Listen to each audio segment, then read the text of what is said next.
Arthur the Rat. Once there was a young rat named Arthur who could never make up his mind. Whenever his friends asked him if he would like to go out with them, he would only answer, "I don't know." He wouldn't say yes or no either. He would always shirk making a choice. His Aunt Helen said to him, "Now look here. No one is going to care for you if you carry on like this. You have no more mind than a blade of grass." One rainy day the rats heard a great noise in the loft. The pine rafters were all rotten, so the barn was rather unsafe. At last the joints gave way and fell to the ground. The walls shook, and all the rats' hair stood on end with fear and horror. "This won't do," said the captain. "I'll send out scouts to search for a new home." Within 5 hours, the 10 scouts came back and said, "We found a stone house where there is a room and board for us all. There is a kindly horse named Nellie, a cow, a calf, and a garden with an elm tree." The rats crawled out of their little houses and stood on the floor in a long line. Just then the old one saw Arthur. "Stop," he ordered coarsely. "You are coming, of course." "I'm not certain," said Arthur, undaunted. "The roof may not come down yet." "Well," said the angry old rat, "we can't wait for you to join us. Right about face. March." Arthur stood and watched them hurry away. "I think I'll go tomorrow," he calmly said to himself. "But then again, I don't know. It's so nice and snug here." That night there was a big crash. In the morning some men, with some boys and girls, rode up and looked at the barn. One of them moved aboard, and he saw a young rat, quite dead, half in and half out of his hole. Thus the shirker got his due. Kit. The quick little kitten thinks the quick little kitten thinks it bit a pretty big fish. Dress. Many of Jeff's best friends slept in mesh tents in pleasant weather.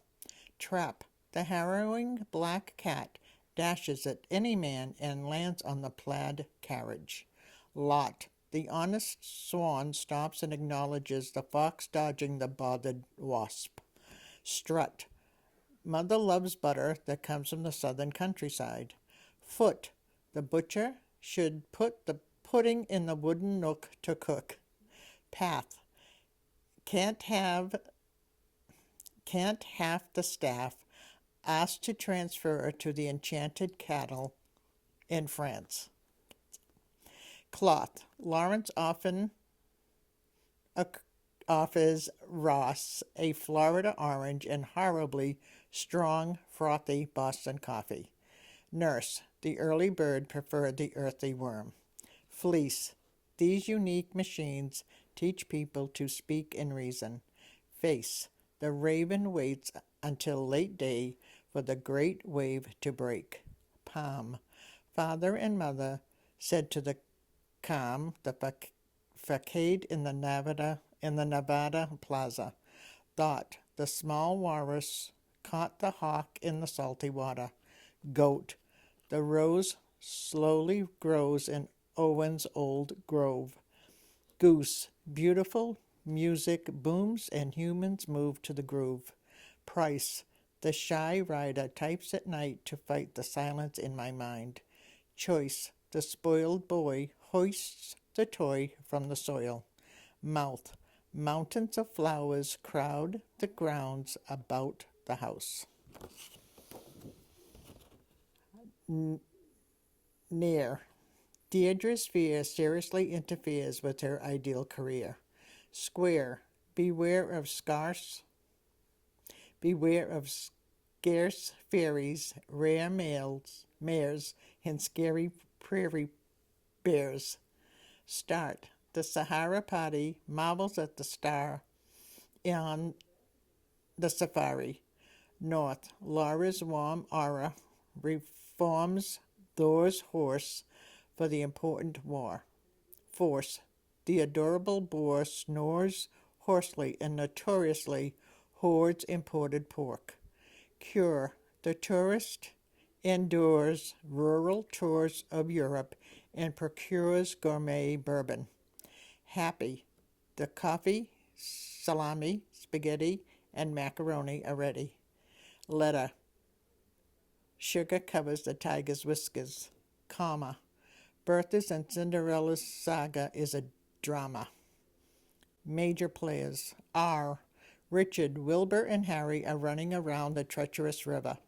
Al, Linda, and Ali pull belly muscles, laughing laboriously.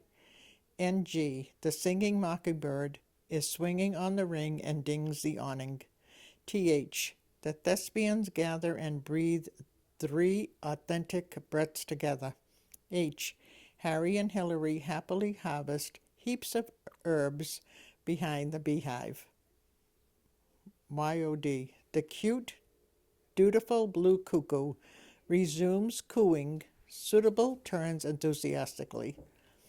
W, Will and Drew whistle when the wind blows between the whimsical weeping willows. ING, Miss Fanning is walking and hiking in Wyoming. S, Susie lives in her sister's house on Easy Street with her Siamese cats and Siberian husky dogs. And where have you lived, if it's been a significant amount of time, and how long? Lawrence, Methuen, Pelham, Salem, New Hampshire. Haverhill. I think that's about it. Where have you lived for the majority? Was there one place you lived longer? Haverhill, Massachusetts. And where were you raised? Methuen. And what languages do you speak? English. And what's the extent of your education? High school. And your occupation? I'm retired. I was a customer service rep for 15, 16 years. How'd you like that? Did I like it? No. I didn't. What was the occupation of your parents or caregivers? My parents worked for what was called back then Western Electric, and I'm not sure exactly what they did, but they enjoyed being there. And how did you get into customer service? I was looking for a job, went for a placement agency. I was a secretary. I didn't like that. I told the lady at the place that I wanted a mindless job, so she sent me to this place that I ended up spending 15 years at as data entry, and I was there maybe 4 months, and I went to her and I said, my mind is going to mush. I need a better job. So she said, I'm glad you came to me. She says, how would you like to be a customer service rep? I said, okay. And that's what I did. And your accent, what are the influences on it, do you think? I don't have an accent. And what do you think about this non-accent? I don't think about it. I just, it's me. That's it. I just talk. And what do you think about your voice? I'm not a big fan. How come? But I think I can talk kind of loud, and sometimes that annoys people, including myself. Did you sound like the rest of your family? I don't think so. Maybe my oldest daughter. Yeah. Do you have a family tradition that you enjoy that you could tell us about?